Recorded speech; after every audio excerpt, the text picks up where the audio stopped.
The most important part of any game of football is the last kick going inside forward 50. A lot of the stats don't agree with me, but that is my personal opinion, and I'll tell you exactly why. We see so many teams be able to win clearance or move the ball from their defensive 50 into their forward half. But as soon as they get to that 60 to 70 metre out range, they just turn the football over or can't turn those transition plays into scores on the scoreboard. The best teams in the league, the teams like Collingwood and the teams like Geelong, every time they go inside forward 50, it is with purpose and it is with efficiency, and that is why they are able to score so easily. So let's look at what the most common Carlton inside 50 looks like. So they so often get the ball inside their forward half, not super far inside their forward half, but around this 80 to 90 metre mark, and so often this is the exact kick that we see from them. So we'll see this ball come in from Tom DeConey, and it is long, and it is high, and it is to absolutely no one in particular, because at this contest right here, we so often speak about spreading your forwards, allowing your forwards to have one-on-one opportunities. If you can have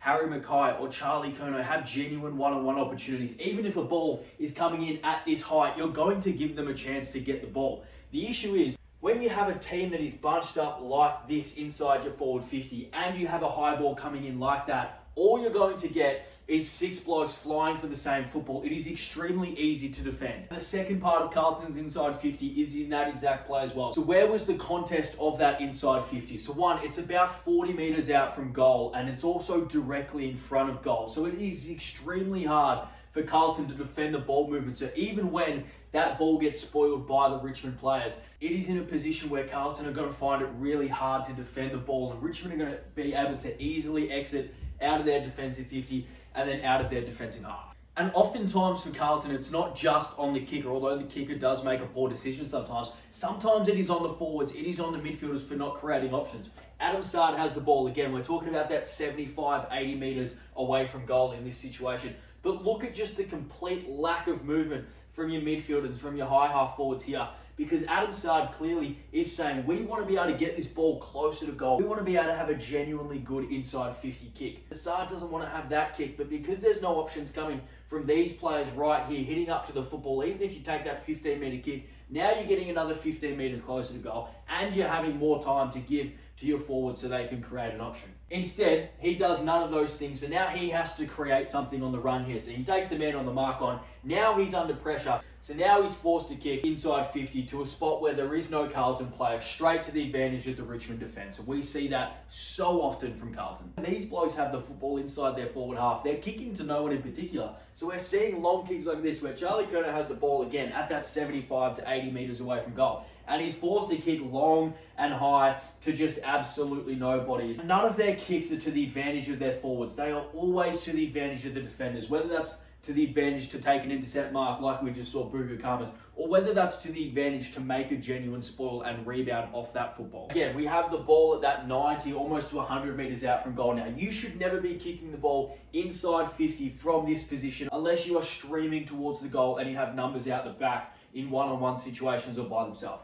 But if you are playing a slow play here like Carlton, this kick cannot be the inside 50 kick. You have to create an option at least somewhere around here so that when you do kick inside 50, you can get it long and deep, which helps your forwards. It gives your forwards time to reset, but it also allows your defence to actually set up. We have to see some more movement here from Carlton. Otherwise, we're getting this long high kick, and again, we're kicking straight down the throat of the ruckman. You're not allowing Charlie Curnow to get to the spot to even compete here, and now you're allowing the opposition ruckman to just take easy intercept marks. Again, we could show 30 clips from almost every single game that Carlton has played this season of this exact thing, where they are just so inefficient going inside forward 50 because they kick the ball in easy to defend spots. So in that situation, Carlton are relying on two things. First thing they're relying on is winning that contest, whether in the air or on the ground. And two, they're relying on just genuine talent. They're relying on Charlie Curnow to take 15 marks a game. They're relying on Harry Mackay to take 15 marks a game. They're relying on Jesse Motlop to be a player that he probably just isn't. And that's what makes their forward 50 entries so inefficient. In a similar vein, let's have a look at the Sydney Swans. As I said, Sydney's inside forward 50s are built on speed and pace and ball use.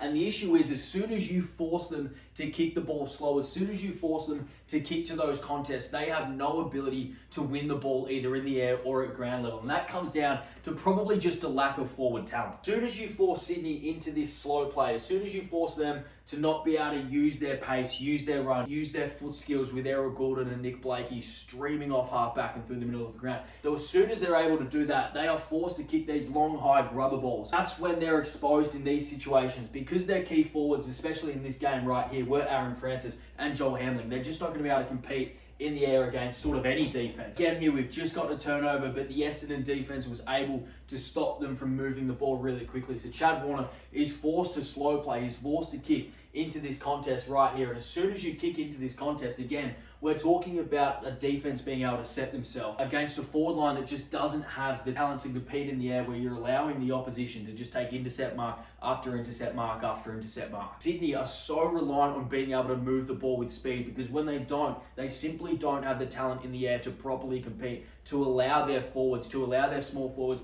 to allow their medium-sized forwards to influence the game, because they simply just can't get the ball to ground enough times. But then we look in the last few weeks when they've got players like Errol Goulden back and players like Tom Papley, it's allowing them to actually use their ball skills, to use their foot skills, and they will kill you when they're able to move the ball fast. And that's what made them so dangerous last year. It's what made them such a good offense, because it plays exactly like this. So when they can get a quick turnover and get the ball into their ball users' hands here, like Nick Blakey, they're not reliant on their key forwards making a contest. They are actually able to find one-on-ones inside their forward 50 and use the talent like Papley. And then, as we saw against the Bulldogs in this very game, players like Isaac Heaney, when they are able to get one-on-ones and move the ball with speed and pace, they become extremely hard to defend. So their inside 50s are almost built around putting speed on the ball, allowing their ball users to find one-on-ones inside the forward 50. And if they don't get those, if you can slow them down, like we saw against Essendon and like we saw in many games so far this season, you can slow them down, you can beat them, and you can force turnovers in your defensive 50. Again here, as soon as you turn the football over against the Sydney Swans and they are able to get their one-on-ones inside their forward 50, where they can put the ball into space or put the ball to the advantage of the forwards, they will cut you up left, right and centre. So we're going to see right here just the ability to get the ball to ground, and then you rely on players like Heaney, players like Goulden, players like Papley to go forward and kick their goals. And that's what they did so well last year. That's why Isaac Heaney was able to kick a bunch of goals last year. That's why Chad Warner was so valuable last year. These blokes were kicking 3 to 4 goals on a consistent basis because they were able to get some seriously quick ball movement. But as soon as they got slowed up, and it happened in the grand final against Brisbane, as soon as Brisbane were able to slow their ball movement, force them to kick to contest, they just weren't able to compete. This is the exact reason why Dean Cox is so adamant that they need a defensive system, because they couldn't stop the Brisbane ball movement. And we saw against the Bulldogs that when they were able to slow the Bulldogs up and force those turnovers and get that high pressure game on, then get that rebound and run and cut off the defensive turnovers, they were able to score against the Bulldogs. That's when they look their most dangerous, because they don't have these contested one-on-one markers or these key forwards who are able to dominate in the air and just get the ball to ground consistently.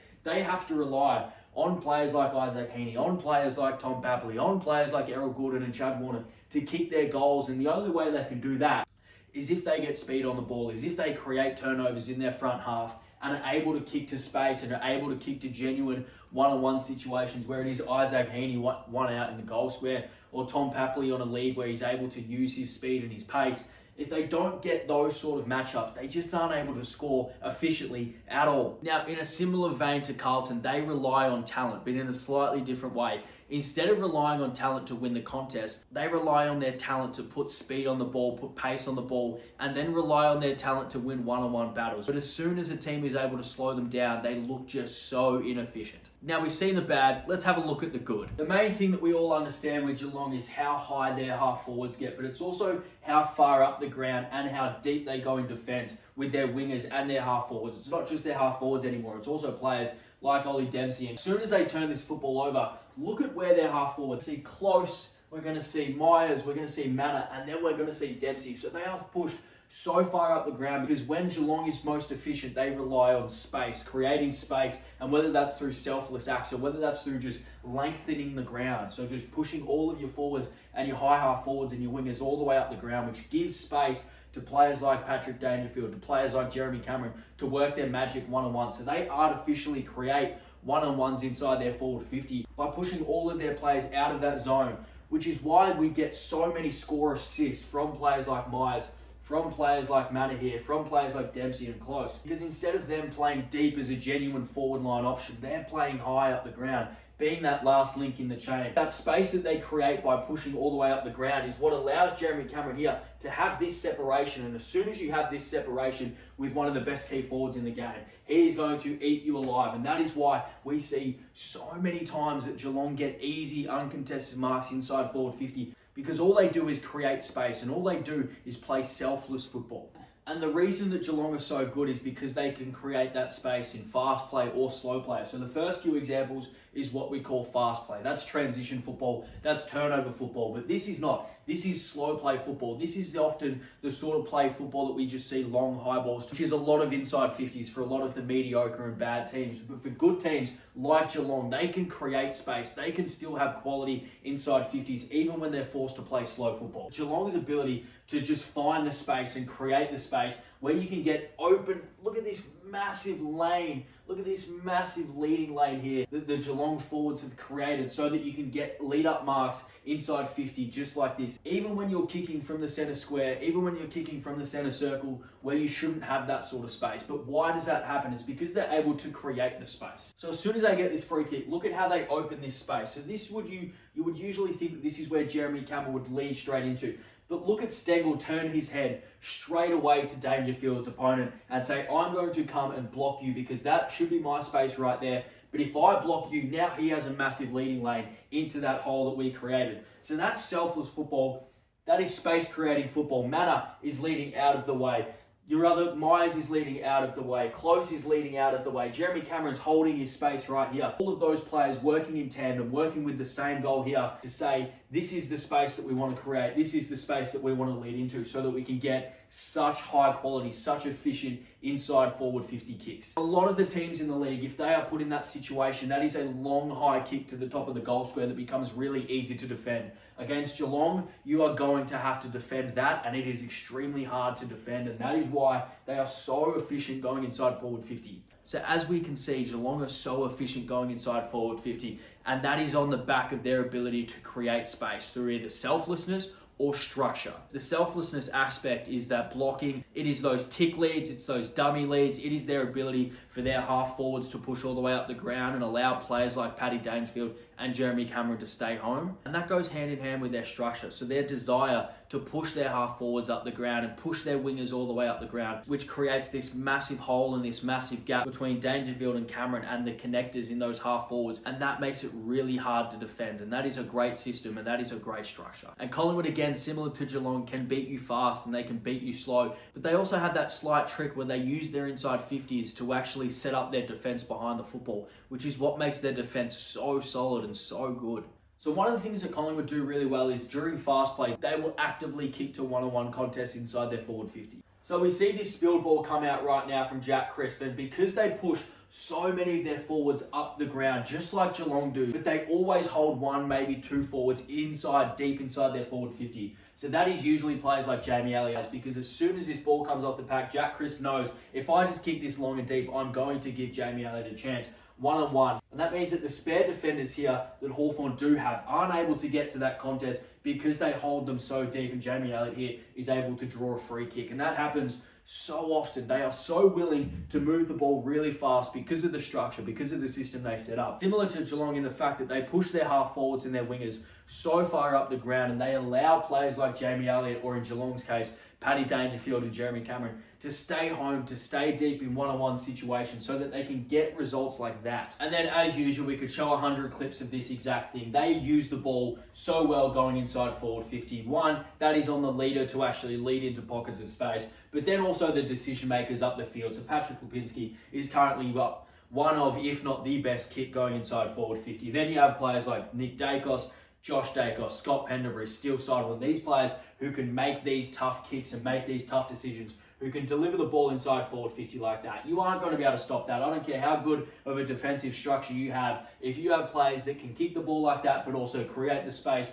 inside the forward 50, like Myercheck did there, you aren't going to stop it. And this is the perfect example of players making those decisions. Penderbury coming out of this stoppage, but then Sidebottom's ability here in this situation. How often do we see this ball kicked to this spot right here, which is extremely easy to defend? This is the option that Steele Sidebottom takes right here. How many players in the league can firstly even see that option, but then two, have the ability and have the confidence to go back and kick it? Because in this situation, running out of the centre clearance right now. We just see the kick go bang right into this hole right here, and it's extremely easy to defend for the opposition, but instead, the ability to pull off that kick, especially on your left foot, that is why a lot of football teams rely on high-end talent, because if you don't have it, you can't have kicks inside 50 like that. This is the one really interesting difference that Collingwood does when they go inside forward 50s. When they are forced to go long and when they are forced to move the ball slow, they do it in a different way to other teams. So we so often see teams kick a slow, long, high ball to the top of the goal square. Now, the top of the goal square is great because it is a dangerous situation. If you can get a soft drop and you can get your crummers to ground level, you are obviously in the most dangerous position on the ground, which is the top of the goal square. But Collingwood don't do that. Collingwood will instead point, and we see it right there from Scott Penderbury. When you start watching Collingwood games, you will so often see that when they have the football around this 65 to 70 metres out, they will point to the point post. And why do they do that? This seems like just a generic, boring, really easy to defend kick. Something that I would bully Carlton for, something that I would call out Carlton for over and over. But Collingwood do it for a very specific reason. So they kick to this contest right here, knowing there is no chance that a Collingwood player is going to mark that. And also, it is extremely hard for players like Bobby Hill and Jamie Elliott to actually crumb that football. So why would you kick it there? Why would you not kick it to the top of the goal square? And this is the reason they do it. So out of that stoppage straight away, Melbourne is forced to kick a long high ball to no one. Instead, Collingwood get another repeat stoppage inside their forward half. And that doesn't sound that exciting, but what that proves right there is the fact that Collingwood's defensive structure, defensive system, is actually built on kicks exactly like that. Nick Dacos is going to get a free kick here. So quickly, he looks up straight away. He's looking for that short option. He's looking for that quick ball, that quick play, one-on-one option. Instead, all of the Melbourne defenders are now flooding into that hole, flooding into those things. And we're going to see him kick to the exact same spot that we just saw. So why would you keep kicking to the pocket? Why would you keep kicking to the exact same situation? In the pocket of space, even if it is a 2-on-1, because we are going to get a forward 50 stoppage. And again, why would we want a forward 50 stoppage? For Collingwood, it allows their defence to set up behind the football so well that even when Melbourne are able to get these quick kicks out of this stoppage right here, look at the Collingwood setup right now. So as soon as you get those forward 50 stoppages, especially in the pocket where Melbourne's exit kick is likely going to be